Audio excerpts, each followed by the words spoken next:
પુરાણો અનુસાર મકર સંક્રાંતિના દિવસે પતંગ ઉડાવવાની શરૂઆત પ્રભુ શ્રી રામે કરી હતી. પુરાણો અનુસાર પ્રભુ રામે પતંગ સ્વર્ગલોકમાં ભગવાન ઇન્દ્ર પાસે પહોંચી ગઈ હતી અને ત્યારથી આ પરંપરાની આજ સુધી નિભાવવામાં આવી રહી છે. અને ત્યારે મંદિરોમાં ભગવાનને પણ પતંગની થીમથી જાણે ભગવાનની પૂજા કરાઈ હોય તેવું લાગી રહ્યું હતું. ભાવનગરમાં ઉત્તરાયણને લઈ અનેરો ઉત્સાહ જોવા મળ્યો. ત્યારે ઉત્તરાયણમાં પતંગની સાથે ઊંધિયાની પણ ભાવનગર વાસીઓએ મજા માણી છે. ઉત્તરાયણે ભાવનગરીઓનું કહી શકાય કે ભાવનગરીઓ લાખોનું ઊંધિયું કહી શકાય કે બંગાવે છે, ખાતા હોય છે. ને ત્યારે ઉત્તરાયણને ધ્યાનમાં રાખી અક્ષરવાડી મંદિરમાં પણ પતંગની થીમનું ડેકોરેશન કરાયું અને દર્શનાર્થીઓ વહેલી સવારથી જ મંદિરમાં અને દાન પુણ્યમાં જોડાઈ ચૂક્યા છે. મકર સંક્રાંતિના દિવસે દાનનું વિશેષ મહત્વ રહ્યું છે. ધર્મશાસ્ત્રો પ્રમાણે આજે દાનથી અક્ષય પુણ્ય પ્રાપ્ત થાય છે. આજે લોકો ગાયની પૂજા કરી ઘાસનું દાન કરતા હોય છે. ગાયને ઘાસ આપીને ભગવાનના દર્શન કરવા માટે તેઓ પહોંચતા હોય છે અને વહેલી સવારથી જ મંદિરમાં ભક્તોની ભીડ જોવા મળતી હોય છે. બીજી તરફ BAPS સ્વામિનારાયણ મંદિર અક્ષરવાડીમાં મંદિરનું વિશેષ સુશોભન કરવામાં આવ્યું હતું અને જેમાં પતંગની અલગ અલગ થીમ પર મંદિરનું ડેકોરેશન કરાયું છે. દર્શનાર્થીઓએ ભગવાનને પતંગ અર્પણ કર્યા હતા અને ત્યારે શહેરના વાઘાવાડી રોડ પર આવેલા BAPS સ્વામિનારાયણ મંદિર અક્ષરવાડી ખાતે આજે પતંગોત્સવનું ખાસ યોજવામાં આવેલું, જેમાં ભગવાનની મૂર્તિ પાછળ આકાશ ઊભું કરી પતંગના વિશિષ્ટ વાઘા દર્શન ગોઠવીને વિવિધ રંગોના પતંગો ઉડતા ગોઠવવામાં આવ્યા હતા. તેમજ સંતો દ્વારા પતંગો દ્વારા જ ભગવાનને વિશિષ્ટ શણગાર કરવામાં આવ્યો હતો.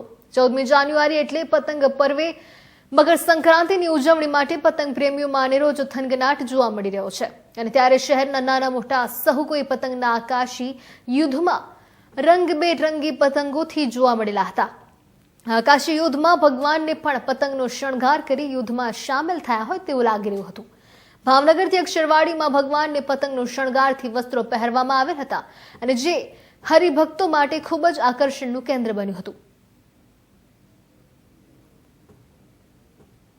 સાધુ સોમપ્રકાશ દાસ, અક્ષરવાડી, ભાવનગર, BAPS સંસ્થા. આજે ઉત્તરાયણનો પરમ પવિત્ર દિવસ છે.